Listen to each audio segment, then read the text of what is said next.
সনদও বুঝি, ব্যাখ্যাও বুঝি, সংস্কারও বুঝি, সংশোধনও বুঝি, কিছু বুঝার কিন্তু বাকি নাই।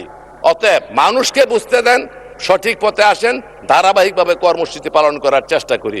অনেকে আন্দোলনে যোগদান করেছেন, কখন করেছেন, কোন সময় করেছেন, কোন অবস্থায় করেছেন, কোত্থেকে করেছেন আমরা জানি। কিসের নিচ থেকে আসছেন সেটাও বলতে চাই না, সবাই জানে। কখন এসেছেন সেটাও জানি না। এই প্রসঙ্গে আমি শুধু ছোট্ট একটি গল্প বলে আপনাদের বোঝাতে চেষ্টা করব। মাননীয় স্পিকার, এক শিক্ষক ছাত্রকে বলছে, এদিকে আয়তো। বলে জি স্যার।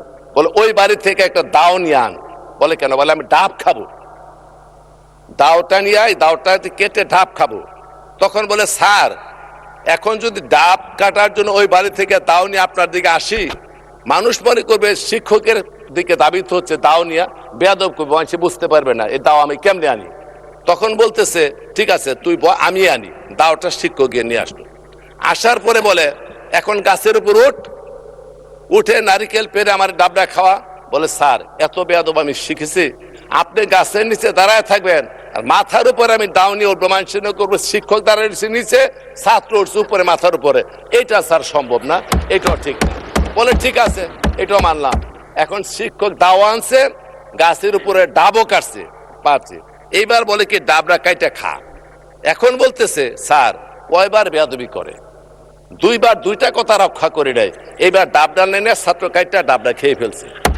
এখন ওই সম্মান দেখাইতে গিয়ে যখন খালেদা জিয়াকে বন্দি করে, তারেক রহমানকে বিদেশে প্রেরণ করা হয়, হাজার হাজার লোককে খুন করা হয়, ইলিয়াস আলী উদাও হয়ে যায়, চৌধুরী আলম উদাও হয়ে যায়, জাকির উদাও হয়ে যায়, সুমন উদাও হয়ে যায়।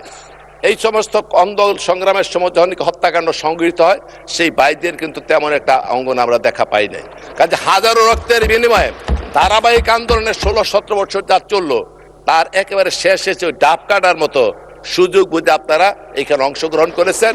এইখানে অংশগ্রহণ করে এই আন্দোলনকে কুক্ষিগত করার জন্য প্রতিদিনই সংসদে মাননীয় স্পিকার করে একটা কথা বলে, সনদ নিয়ে কথা বলে। সনদও বুঝি, ব্যাখ্যাও বুঝি, সংস্কারও বুঝি, সংশোধনও বুঝি, কিছু বুঝার কিন্তু বাকি নাই। অতএব মানুষকে বুঝতে দেন, সঠিক পথে আসেন, ধারাবাহিকভাবে কর্মসূচি পালন করার চেষ্টা করি। শৈবাল দিগিরে বলে উচ্চ করে শের, লিখে রেখো এক বিন্দু দিলেম শিশির। আরে শিশিরের পাতা থেকে এক ফুটা ফালায়া দিগিরে বলে মনে রাখিস বেটা। অথচ পুরা শৈবালের অস্তিত্ব নির্ভর করতেছে গোটা পানির উপরে। অথচ তারা ওই শিশির বিন্দুর মতো সর্বশেষ যোগদান করে এখন বিভিন্ন চিৎকার করছেন। এগুলি করার দরকার নেই। ভালোভাবে আছেন, সুন্দর করে আছেন মাননীয় স্পিকার। উভয়ে মিলে এসে দেশকে গড়ে তুলতে চাই, সেই সহযোগিতা আপনাদের কাছে কামনা করি। হঠাৎ করে ওয়ার্কআউট, হঠাৎ করে এদিক এদিক তাকানো, কান কথা, এগুলি বাদ দিয়ে মানুষের কল্যাণে আমরা সকলে কাজ করতে চাই মাননীয় স্পিকার।